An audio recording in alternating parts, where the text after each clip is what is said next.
Check 1, 2. Ladies and gentlemen, if you can hear me down there, go and make some noise for me. Alright, thank you folks. Good morning, welcome to Holiday Park, gateway to the beautiful Florida Everglades. My name's Mike, and the boat ride today is called El Dorado. This boat right here at the park weighs about 2.5 tons empty. The hull, the roof, and the cage may have lightweight aircraft grade aluminum. So you know most of that weight is coming from these twin Cadillac V8 500 cubic inch engines that I'm sitting next to back here. Just like most of the boats in our fleet, these Cadillac engines came out of 1972 to 1976 Cadillac Eldorados. That's why this boat is named that. Now we're still waiting on Chaos to move. I can see the big guy from here. He's just near the water's edge, folks, but I still want to get you closer. You'll see a better look at those birds sitting on the buoys there as well.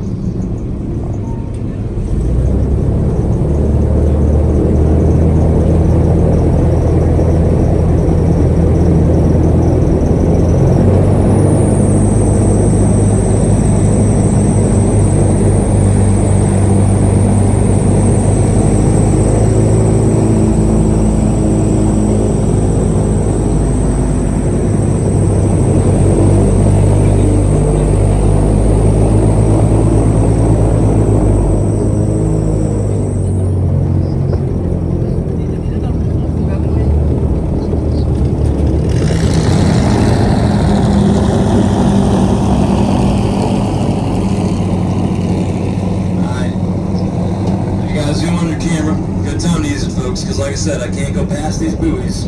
He's all the way near the water's edge on those rocks just between the pump houses. Now, I keep saying he's a big guy. We call that gator Goliath. He's at least 11 feet in length, folks. Easily the largest gator around here that we know of, including most of the ones that you already saw in that gator pit.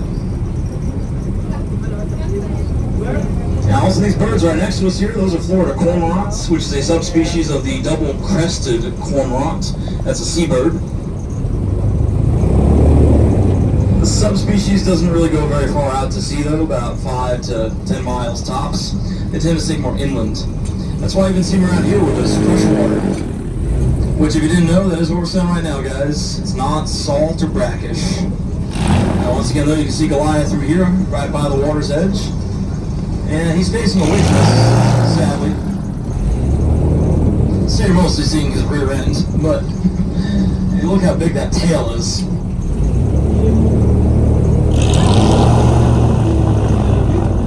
I'm sure you notice the pump houses too, folks. They're running one gate on the small building right now. If they open all 6 gates on the big building for 24 hours straight, that would pump over 1.8 billion gallons of water. And yeah, plenty of fish get through those gates, which is why these cormorants hang out here pretty much every day. It's like an all-you-can-eat buffet for them. Yeah, it ain't like they need the help, though.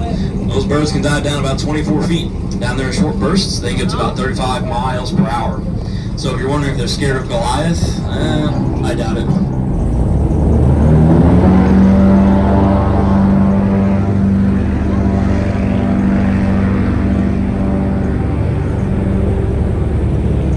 He can move when he wants to as well, folks. In short bursts as well, most gators can get up to about 25 miles per hour. I'm pretty sure it's faster than any of us could swim, but nah, he ain't gonna keep up with those birds.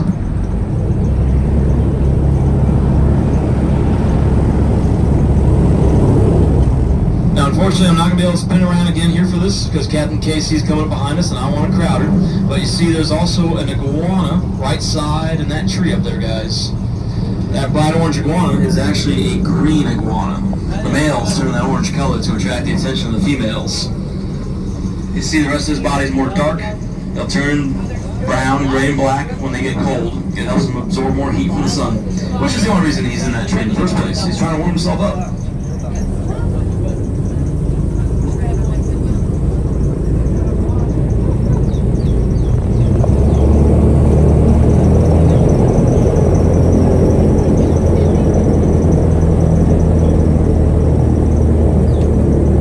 Okay, there's another iguana. I think we have enough room for Casey. We can spin around for this one. Hold on.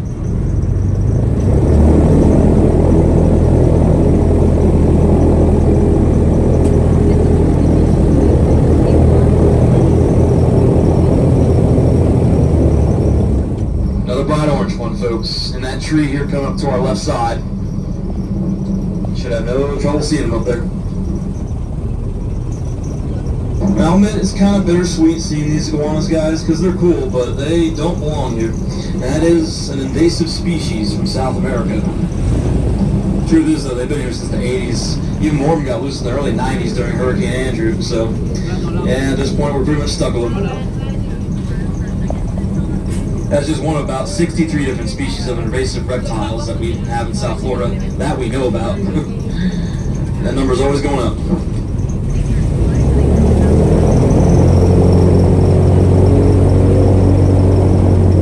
Hey, it's our subtropical climate, folks. Reptiles get loose out here. They thrive.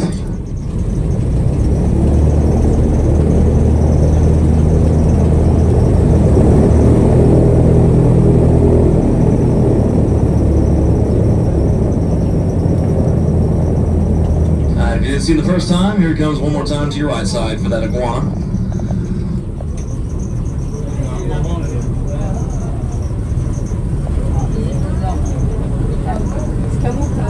Oh, he's shaking his head at us. I'm terrified, shaking in my boots.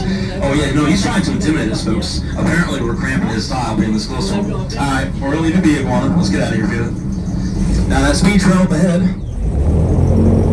Speed trail number 1 is about 1 mile long.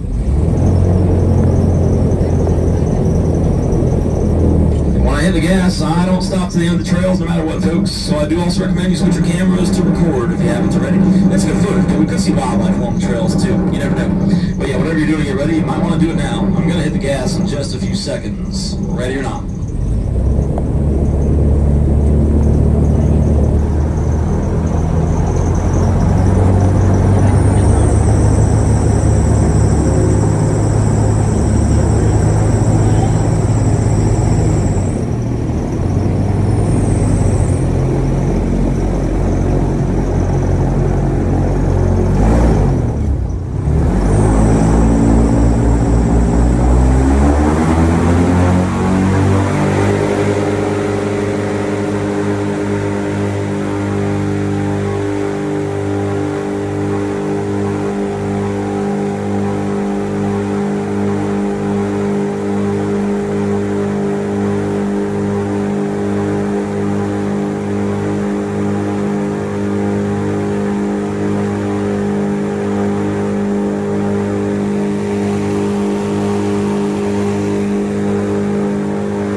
this point, any of y'all are wondering what's the difference between these airboats and any type of boat you could have taken out here, and we got the obvious, these giant Cadillac engines I'm sitting next to, which have two carbon fiber props attached to the back of each of them. Going full throttle, those propellers spin at just under 3,000 RPMs. That pushes the boat, and the momentum from that lifts it up on plane, which means basically just the back of the boat touches the water as we're going down those trails. That plus it being a flat bottom boat is why these airboats are pretty much perfect for the Everglades, because one of the things the Everglades is known for is, in general, it's pretty shallow. Except for the canals, like the one we're currently sitting in. Along the center of this canal, it's anywhere between 15 to 30 feet deep, give or take. But these canals are deeper because they're man-made, so whether or not they really count, I don't know. But there's about 1,800 miles of them throughout South Florida, which were cut, dug, dredged, or like this one, blasted with dynamite out by the Army Corps of Engineers in the early 20th century as part of an attempt to drain the Everglades out.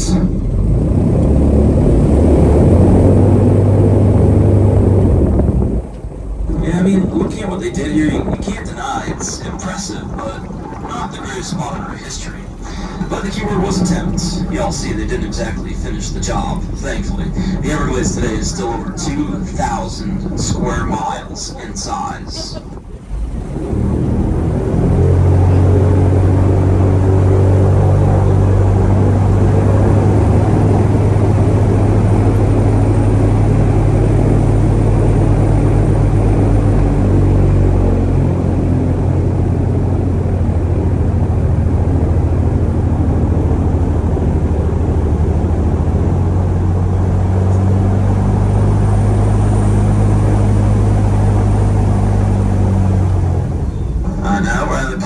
First of all, these islands we're going between are spoil islands, which is a byproduct of them making the canal, so technically these are man-made as well.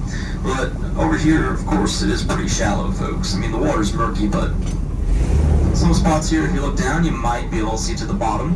On that note, I'm going to let you guys know, I cannot spin the boat around to show you anything that is underwater. I've tried, guys, just can't keep track of stuff down there. But if you keep your eyes on the water, you never know what you might see.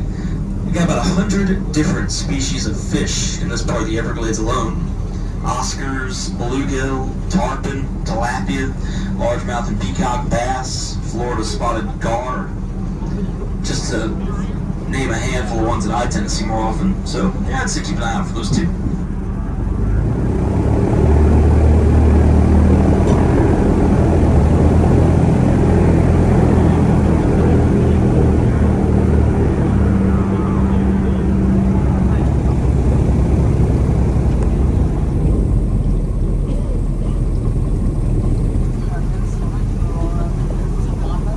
So as far as keeping an eye out for alligators, folks, most of the places I'm going to be looking at, floating islands, like that little one to our right side, that little floating patch of grass, you see it's flattened out. Something has been laying on that one recently, but nothing on that one right now. But yeah, basically mostly basking spots. On a cold day like this with the sun out, I'd be pretty surprised to see any gators actually swimming around in the open water, but that's the thing about wildlife. They do surprise us sometimes, so I will be checking mostly basking spots, but wherever we go along the way, it's always good to keep an eye on these lily pads here especially. Now the name of this plant is the yellow pond lily. We call them spatterdock around here, but another common nickname for them is the alligator bonnet. And that's because when the gators sit underneath them, it kind of looks like they're wearing like a little hat. But yeah, it should give an idea of how often they hide in these plants.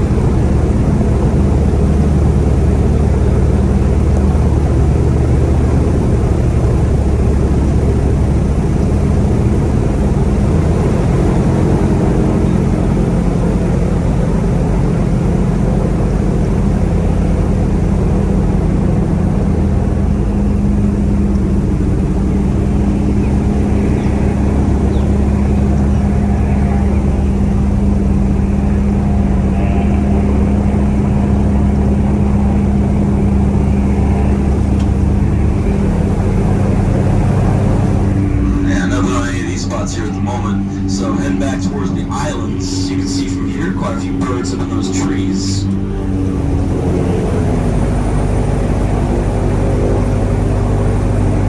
Most some are vultures, which is no surprise here, folks. Those two islands in particular, we call them the Vulture Islands. There's usually a few hanging around during the day, but at nighttime, there'll be hundreds of vultures in those trees.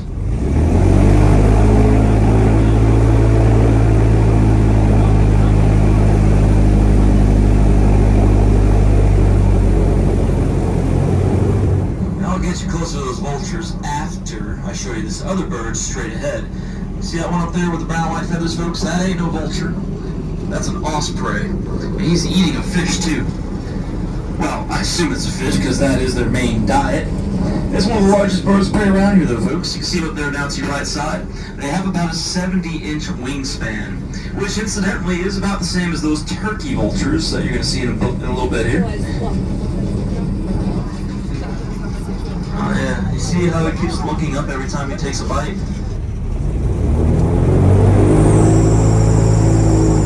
Can't blame him for being a little paranoid with these vultures hanging around, folks, while he's eating that fish, because you know he earned it. If you ever see one of these osprey hovering above the water, folks, don't blink. The way they catch those fish, when they spot one, they'll dive straight down sometimes. Hit the water at speeds up to about 65 miles per hour.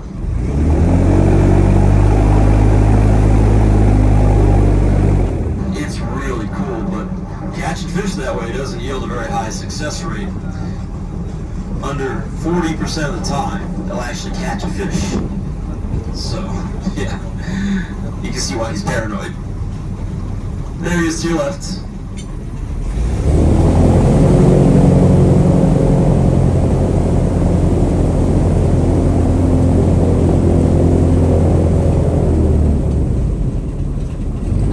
Once again, the osprey, also called sea hawks, river hawks, fish hawks.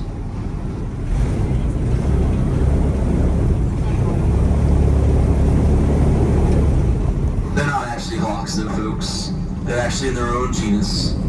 Such a unique bird of prey.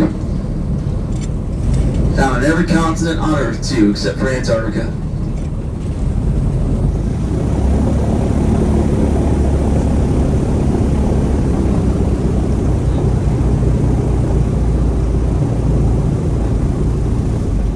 Now, you got mostly American black vultures up in these trees. And the turkey vulture, those are the only two species in South Florida. Not too many of them here, but you know them when you see them, folks. Besides having a 70-inch wingspan, being pretty big, they also have bright red bald heads and brownish feathers.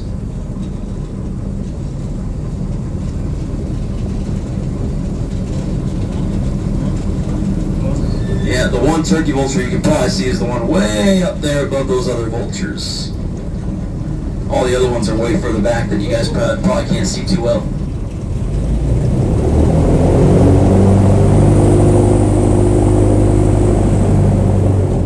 And the other black vultures, of course, have black feathers, gray heads, about a 4.5 to 5 foot wingspan. They're not small, just smaller.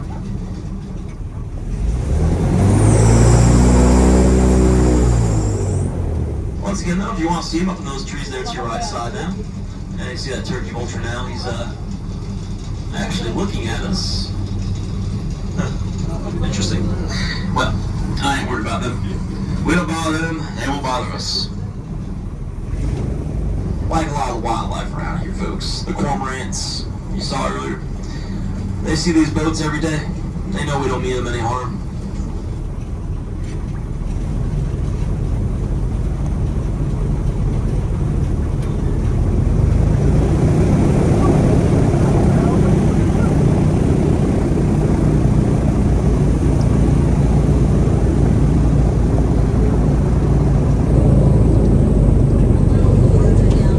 We're going to let Captain KC get over here so she can see those vultures too. We're going to go around her. Our next speed trail is back to our left over there, folks. Once they turn us back around, line us up away from KC and these birds, we're out of here. So go ahead and get ready.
place to find shiners, the little fish that people use for bait.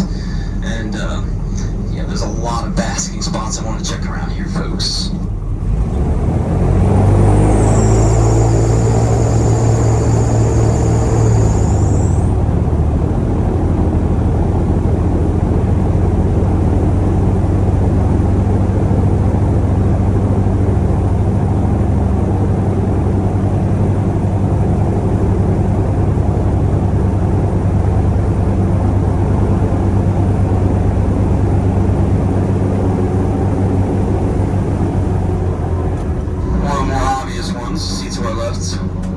Almost like a path through the cattails, and that gator's not there right now either.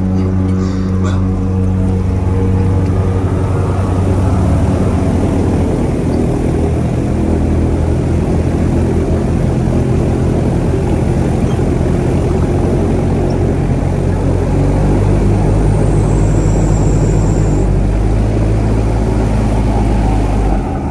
there actually is a great blue heron, though, sitting where that gator normally hangs out. I only spotted him as I was already turning the boat, so I'm going to try that again here for you folks. The great blue heron is the largest bird we see around here, guys. It stands about 4 feet tall, with 6 to 6.5 foot wingspan. It's one of the largest members of the egret family. And again, you see to the left there, to the left of that little path through the cattails.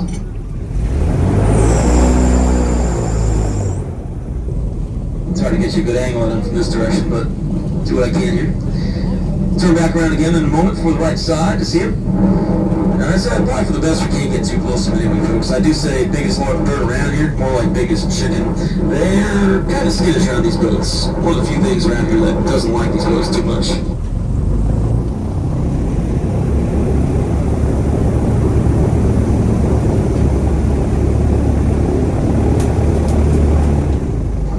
I assume it's because they migrate.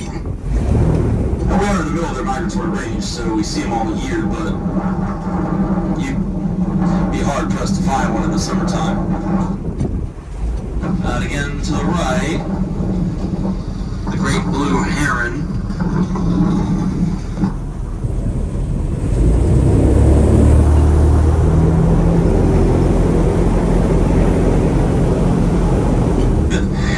Casey probably thinks we found that gator. Oh well, she'll find out herself. Let's get out of here, folks.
Too, folks, because, well, these islands along the sides of it are all potential basking spots, but there's also one gator in particular that I'm looking for.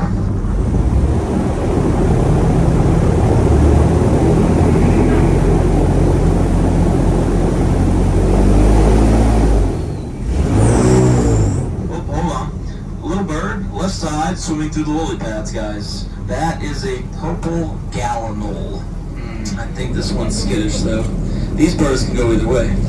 Some of them are actually quite friendly, but sometimes they just don't want to be bothered. This one right now, actually, I think it's just looking for food. Okay. But yeah, in my opinion, folks, that is hands down the most beautiful bird in the Everglades. The purple gallinule.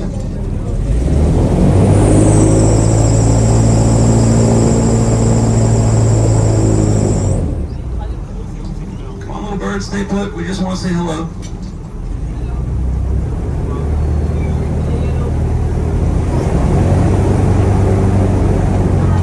Side before he runs off, folks.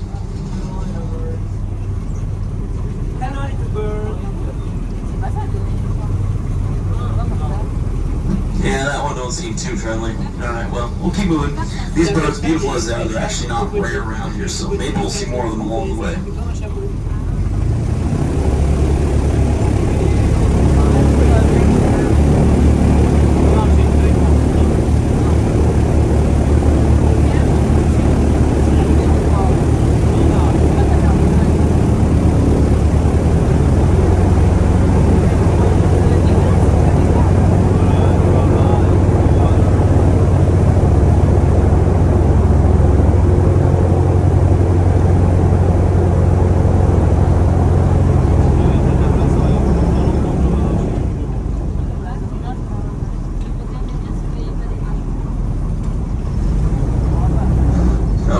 Again, I'm looking for where he was sitting all day yesterday. You see that little floating patch of grass between the trees up ahead to our right side, and I think he is there, folks. I think I just saw part of him. Yep. Oh yeah, he's laying up there on the grass. Okay. Hello there. Still can't see his face too well, buried in the grass there, but, well, hey, it's better than the last trip I took out here yesterday. He was still there, folks, but by the end of the day, he was turned around, his face was in the water, all we could see was his butt.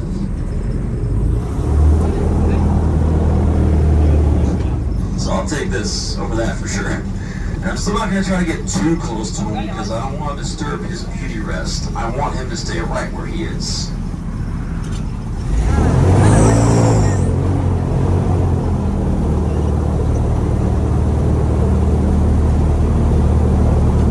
Clear, folks, there's not a gator out here that I would call friendly. No. But most of them are not outright scared of these airboats. Still, wild animals are unpredictable.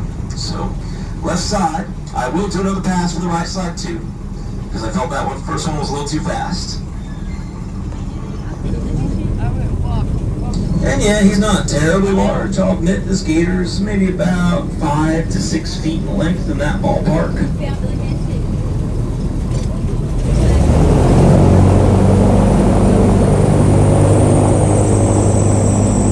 Something they might have told you at the show, folks, I'm not sure, because I don't even know who's doing the show today, to be honest with you. But the amount of inches from the gator's eyes to its nostrils, that's about how long the gator is in feet. 5 inches, 5 foot long alligator.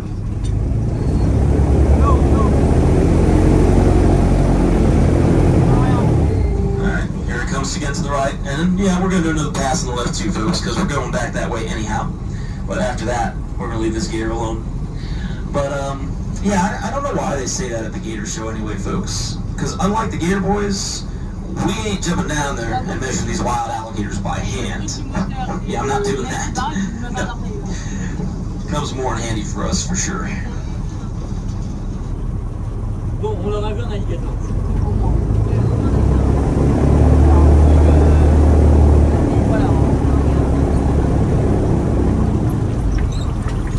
C'est du manioc. Another thing they might have told you about alligators at the show, folks, is from the day they hatch, every gator's got 80 teeth in its mouth, 40 in the top, 40 in the bottom, and most gators over 6 feet in length have about 2,000 pounds of crushing power per square inch when they bite down, which is enough power to break any bone in our bodies easily.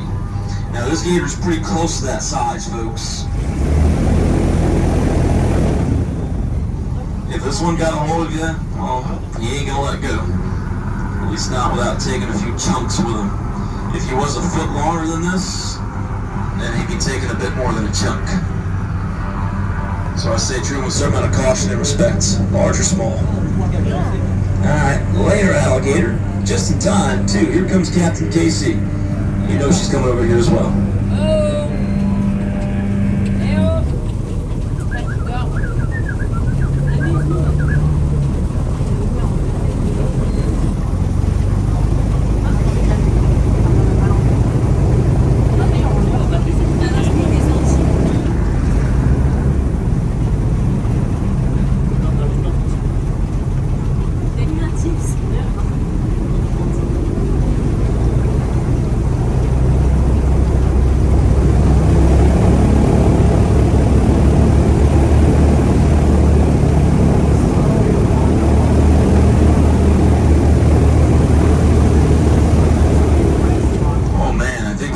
Just in time too, folks. You see that fishing boat coming down the canal?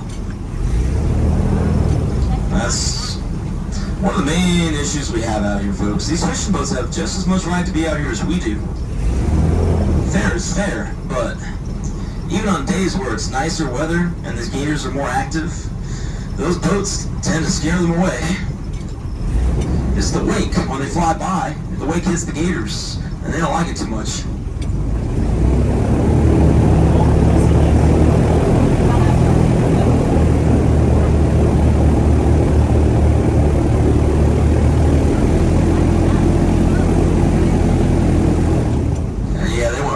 That little guy. Oh man. Well, hopefully he'll stay there, but I'm glad we got there when we did, folks.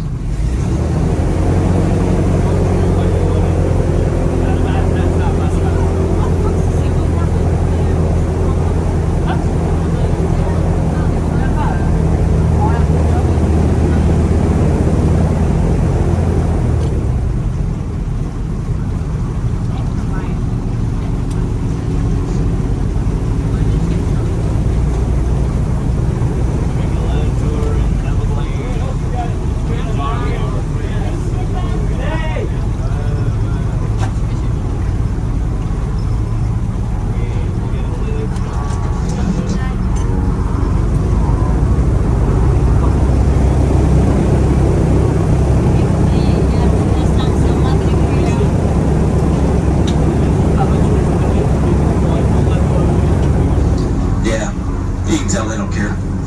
Just doing their own thing. Yeah. Again, they have as much right to be out here as we do, like I said, folks, but still, I told you, the Everglades is 2,000 square miles in size. They can go wherever they want, and they still go through our tour route every single day. So it's a little frustrating for us, but it is what it is.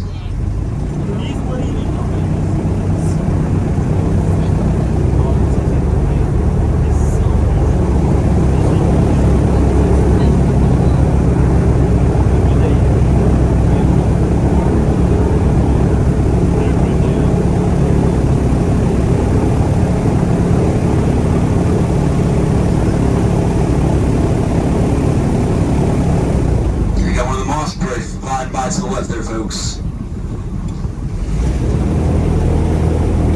Oh, we ain't gonna keep up with him while he's flying by. Just keep your eyes up if he goes past us, and remember, if you see him hovering. There he goes to the right. He's flying away though. Okay.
no-show yesterday, but still gonna check. There's one that usually hangs out. You see that little tree, the one sticking out up ahead to our left? He usually hangs out by the trees just past that one.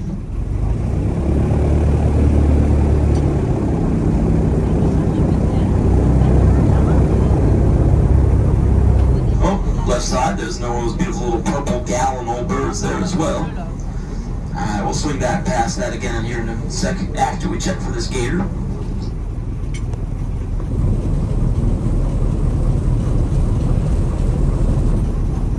Alligator, frérot, alligator.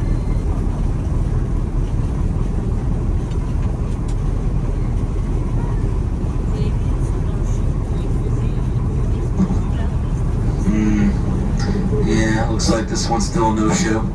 Okay, well, I had to check, folks.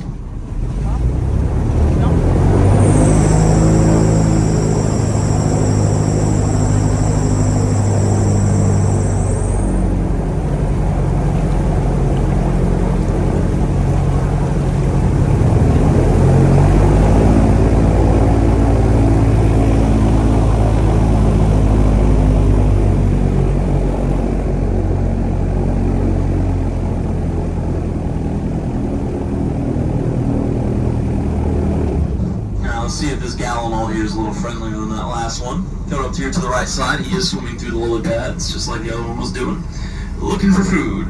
Now the thing is, these lily pads are really important for these birds, guys. Again, they're swamp hens, not really chickens, but kinda. They can fly, but not very well. So they walk on top of these plants to mostly get around. But yeah, that is their main food source. There's two things they eat that come out of these lily pads.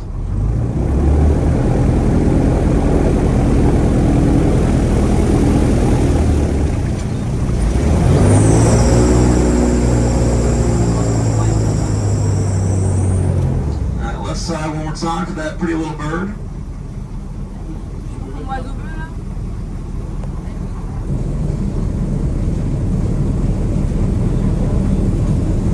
A bit better than the last one, but still didn't let us get too close to him.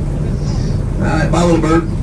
But just to finish what I was saying, guys, if you look at these plants closely, you might notice some of them have little holes at the top where the pad meets the stem. If you find one like that, there's a good chance there's a worm inside of it. It's called the bonnet worm. It's really a caterpillar, but those little birds love them. It's a good source of protein for them.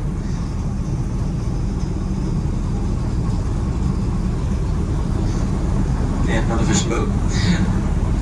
They got the yellow flowers too. They'll pull those out of the water, break them open, and eat the seeds out of them. They do prefer the flower buds though, because, well, they have more seeds.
just saved us a little trouble there, folks. You saw where he was spinning around back there. There's another gator that hangs out there sometimes, and he told me it's another no-show. Alright, so...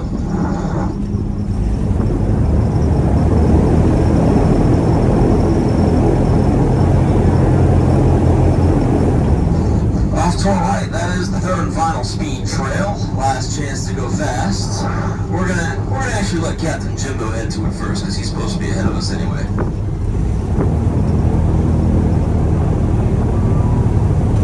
But after he leaves and we get all the way out of the canal, we'll be taking off too, guys. So go and switch your cameras back to record once again. Stay seated and hold on tight.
To our left is the same narrow canal where we saw that gator. We're a lot further down, this part's even more narrow. There's also a lot of trees along the sides, a lot of potential hiding spots out there, and you guys are sitting at a lower angle than I am. Honestly, if anything's hiding underneath or behind those trees, there's a good chance that you might see it before I do. So again, keep your eyes peeled just in case.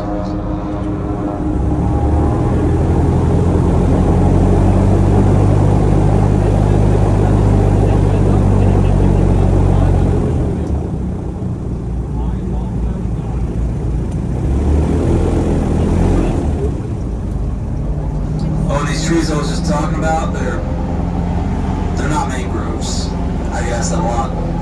You see pond apple trees growing out of the water here, which, like mangroves, you don't typically see them on dry land. Well, No little birds. We're gonna just scoot past this one without turning around, folks. To the left side, though. Another purple gallinal right there.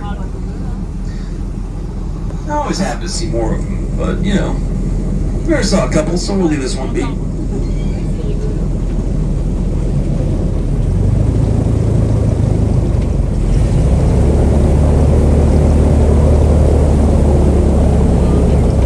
So I was saying the pond apples grow mostly spring through summer, so you won't see too many of those this time of the year, but still want to tell you, there's a lot of people around here that call those alligator apples, because when they fall in the water, the gators eat them pretty often.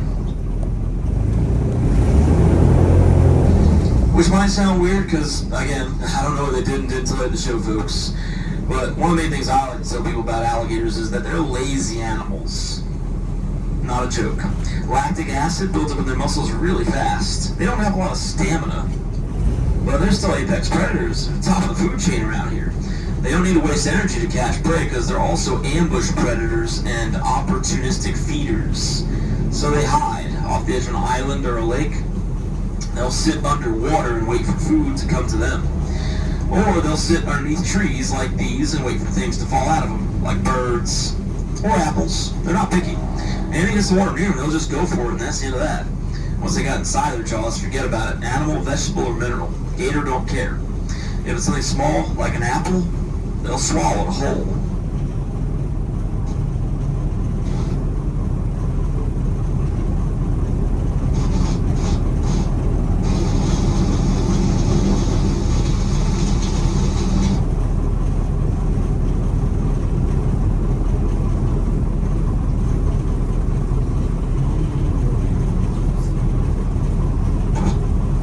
Now, I gotta give you a heads up, folks. The canal up ahead here does get more narrow. There's a lot of rocks along the sides of it that we can't see.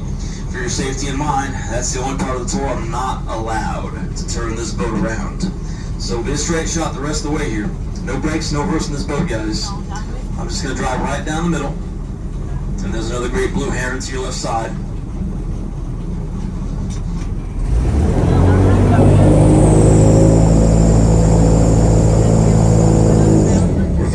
I can still turn around here, no problem. There's another boat we already saw, but this one I should be able to get you a little bit of a better look at.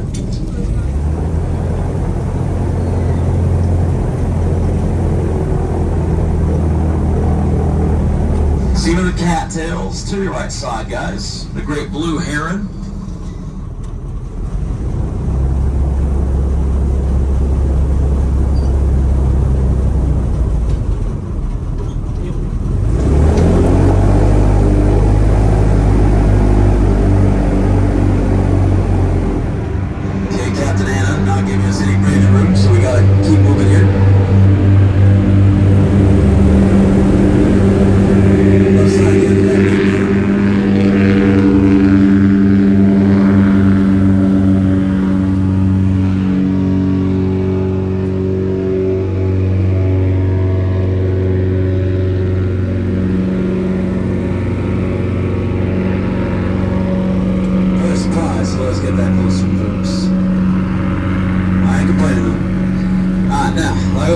From this point forward, it's a straight shot.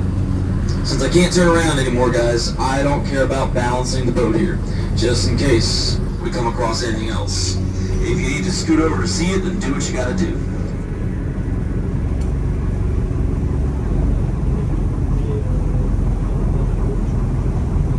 But yeah, this is the home stretch as well. The big white building up ahead is the same pump house next to the park, so we'll be back there pretty soon.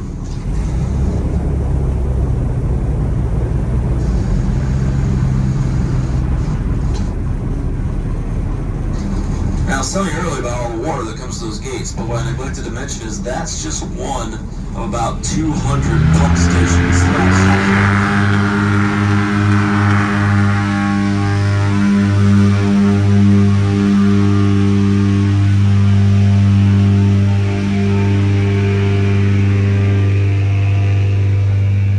I knew that was going to happen, just didn't know when. We had 200 pump stations throughout South Florida. That right there is pump station number 9 to be exact. They use them to adjust the water level. Too much rain, not enough. They'll try to keep the wetlands wet when they can throughout the dry season, but top priority, as far as water management is concerned, is to avoid flooding throughout the cities.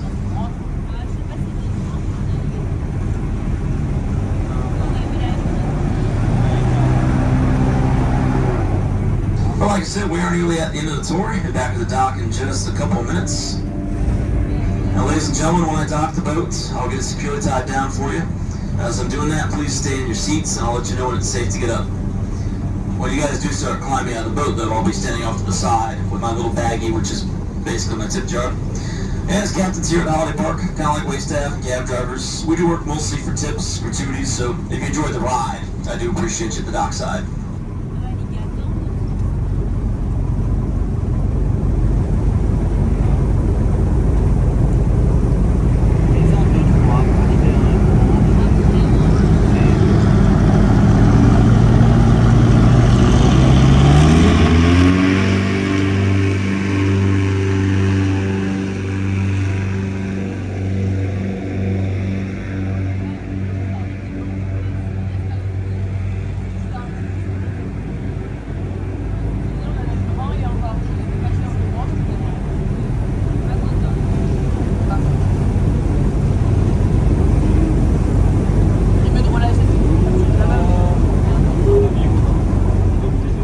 Welcome back to Holiday Park. I'll get you back on dry land before you know it. Again, I'm Captain Mike, and I do want to thank y'all for coming at me today here on El Dorado. Just keep in mind, though, everybody, when the boat hits the dock, there might be a bit of a bump.